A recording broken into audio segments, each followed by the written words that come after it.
Olá pessoal, professor Ricardo aqui mais uma vez. Eu quero novamente trazer a reflexão e ao protesto de vocês algumas considerações sobre as políticas públicas de combate ao coronavírus. O presidente Bolsonaro, mais uma vez, passa de todos os limites do bom senso e numa live que ele transmitiu ontem, ele incentivou os seus seguidores a entrarem em hospitais públicos e filmarem para constatar que havia ali leitos vazios, que a situação não era calamitosa como as autoridades médicas vêm denunciando. Em mais uma tentativa de diminuir o tamanho da pandemia, de diminuir a importância e o perigo dessa epidemia dentro do território brasileiro, reforçando aquela velha ideia de que é uma gripezinha, de que já vai passar, de que é preciso enfrentar como homem, enfim, e todas as bobagens que ele já falou com relação a isso. Teria sido só mais uma bobagem que ele disse se no dia de hoje um grupo de pessoas não tivesse invadido um hospital público para filmar.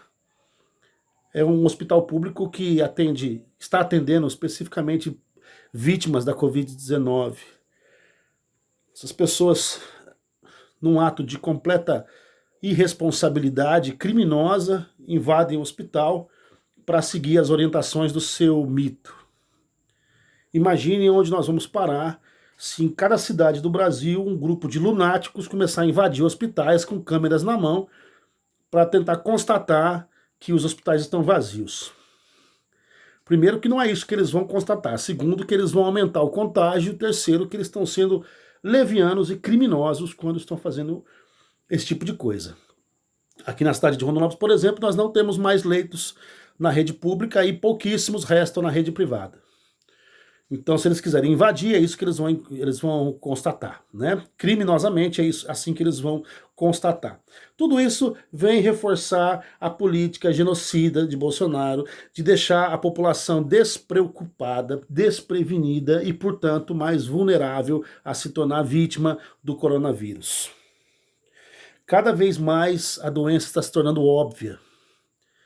Pessoas que negavam já não negam mais, pessoas que o apoiavam já não apoiam mais porque estão percebendo o grau de insanidade desse sujeito, que ainda vai levar muitas pessoas para o túmulo, né? O Brasil já tem números alarmantes de vítimas, o Brasil já é o segundo país no mundo em números de casos, só estamos atrás dos Estados Unidos, só que a nossa curva está mais ascendente que a deles, ou seja, nós estamos tendo mais casos diários do que eles, o que significa que se a coisa continuar assim, e tudo indica que vai continuar assim, porque nada de sério está sendo feito para evitar, nós vamos nos tornar o epicentro do coronavírus no mundo. Como, aliás, a gente já vem anunciando há quase 2 meses, eu falei isso num vídeo aqui há quase 2 meses, que o Brasil, se tudo seguisse aquele rumo, como seguiu, o Brasil acabaria se tornando o epicentro da doença. E olha, nós estamos bem perto disso. Já somos o segundo país em números de casos e o primeiro país que tem casos por dia. São em torno de 1.000 mortes por dia, né? Sempre lembrando que existe a subnotificação. Subnotificação são os casos da doença que não chegam até as autoridades. Segundo a Universidade Federal de Pelotas, pode ser até 6 vezes mais, né? Num depoimento atual ontem, né? O reitor da universidade deu essa dica. Multiplique por 6 os números oficiais e você vai ter um número aproximado do que é real no seu município, né? Então, se nós temos 10 mortos, nós temos 4... Aqui em Rondonópolis, por exemplo, nós temos em números oficiais 13 mortos e pouco mais de 400 casos confirmados e um pouco mais de 300 casos suspeitos. Multiplique isso por 6 e você vai ter uma dimensão do que pode estar sendo a doença no município de Rondonópolis.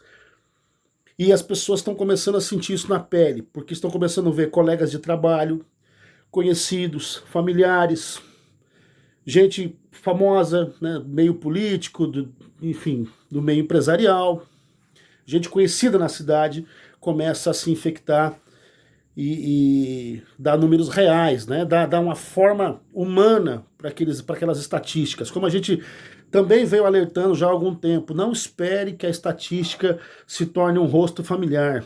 Não espere que seja alguém da sua família para você começar a tomar as precauções necessárias. Muita gente ainda negligencia. Eu diria que a maioria das pessoas, a maioria da população já está tomando consciência disso. Eu acredito que a maioria dos rondonopolitanos está se mantendo o máximo possível dentro de casa. Eu tenho essa impressão muito clara. Mas ainda existem grupos que insistem em desobedecer essa recomendação da OMS, estão se aglomerando de forma desnecessária. Eu não estou me referindo às pessoas que trabalham e têm que trabalhar. Apesar de que o ideal seria que elas também pudessem ficar em casa. Mas se não podem ficar em casa, paciência, né? Elas têm que ganhar o seu sustento. Infelizmente, o governo federal, na sua cruzada em favor do vírus, não está fazendo o seu papel. Os governos estaduais também estão deixando muito a desejar e o nosso governo municipal também está pisando no tomate e não está cumprindo o seu papel como a sociedade precisa, né? Até começou bem, mas recebeu muitas pressões e acabou afrouxando aí. E o município de Rondonópolis hoje está bastante descoberto com relação ao coronavírus, né? Infelizmente, nós precisávamos que o governo federal fosse o líder, fosse a liderança nesse momento e ditasse o rumo que o país deve seguir, ditasse o rumo que os estados deveriam seguir e, consequentemente, que os municípios deveriam seguir. Agora, esse governo federal deveria se pautar em dados científicos, em dados técnicos, agir de acordo com a Organização Mundial da Saúde, coisa que desde o começo ele não fez e continua não fazendo. Todas as ações do governo federal na figura do presidente Bolsonaro foram para diminuir a importância da doença. Quando ele sai para dar passeiozinho, sem máscara, fica abraçando todo mundo, sai para tomar café na padaria, vai na manifestação do povo lá, fica apertando a mão de todo mundo, tossindo na cara do povo, dando entrevista sem máscara, falando que é gripezinha, falando que basta tomar cloroquina, basta não sei o quê. As pessoas olham para essa liderança e, bom, se o chefe está falando que não tem problema, não tem problema. E muitas pessoas ainda acreditam que não tem problema.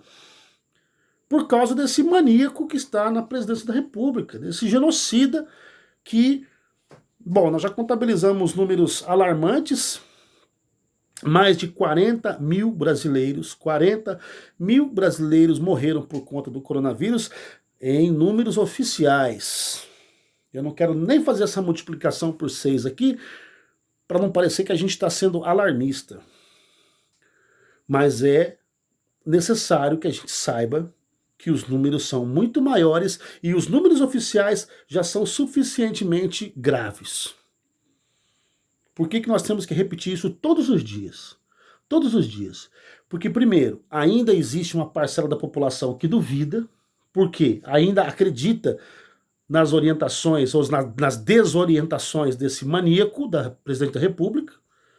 Então é preciso que nós estejamos diariamente repetindo para elas: abra o olho, você está sendo enganado e a sua vida que você está colocando em risco e a vida da sua família que você está colocando em risco também. E é preciso que a gente continue cobrando essas autoridades para que elas façam o papel delas. O governo federal tem que liberar o auxílio que o Congresso aprovou. Muita gente não recebeu até agora, por causa de burocracia. Muita gente que não precisaria receber, recebeu. E agora ele fala que vai cortar pela metade o valor. E depois também não quer pagar mais.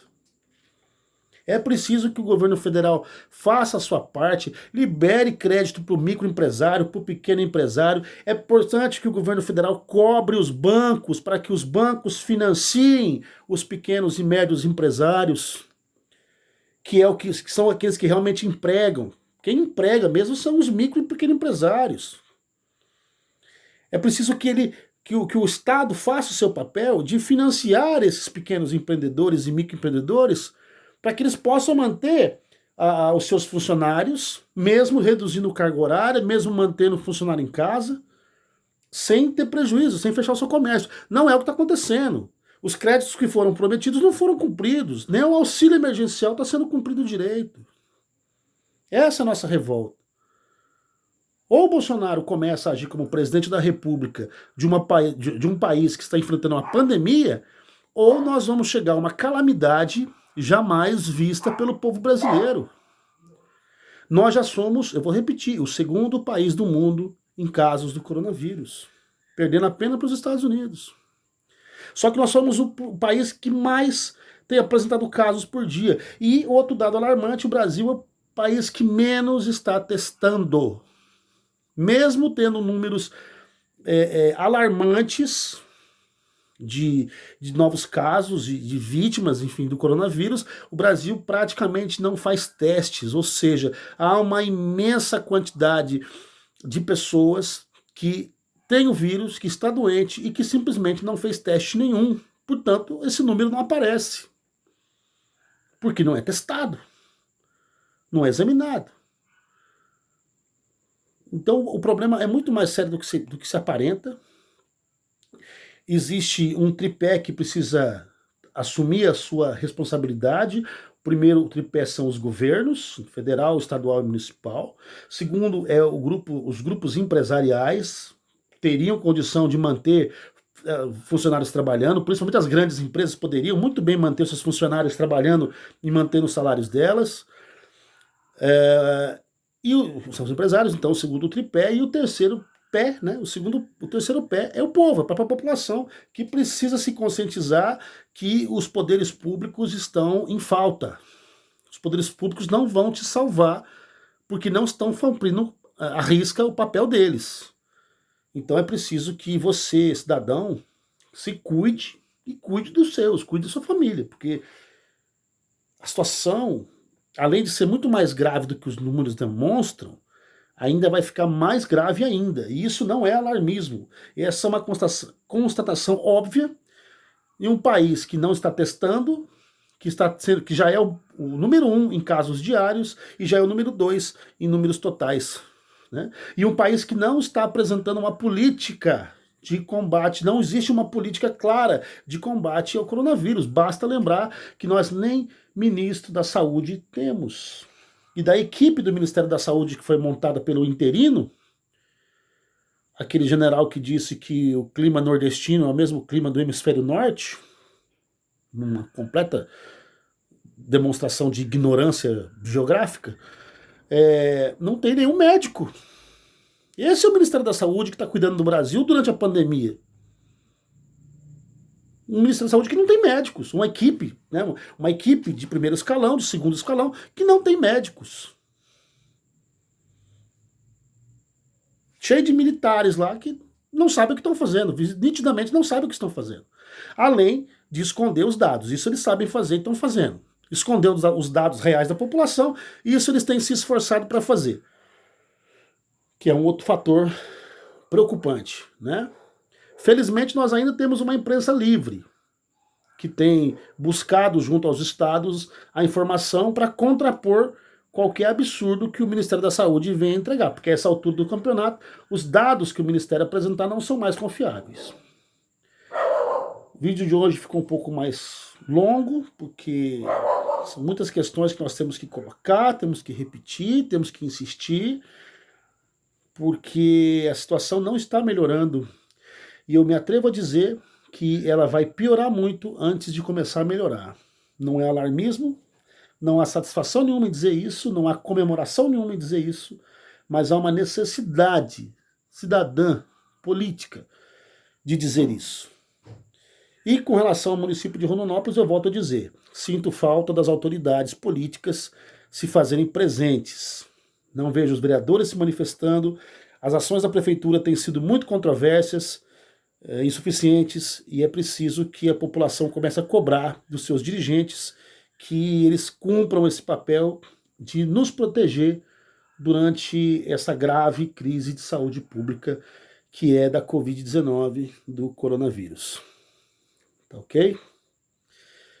Até a próxima, pessoal. Cuide-se, cuide dos seus, seja solidário, ajude as pessoas que você puder ajudar. Fique em casa, Se você não puder ficar em casa, tome todas as precauções necessárias na hora de sair, na hora de voltar, para você não trazer o vírus com você para dentro da sua casa. Tá bom? Grande abraço e até a próxima.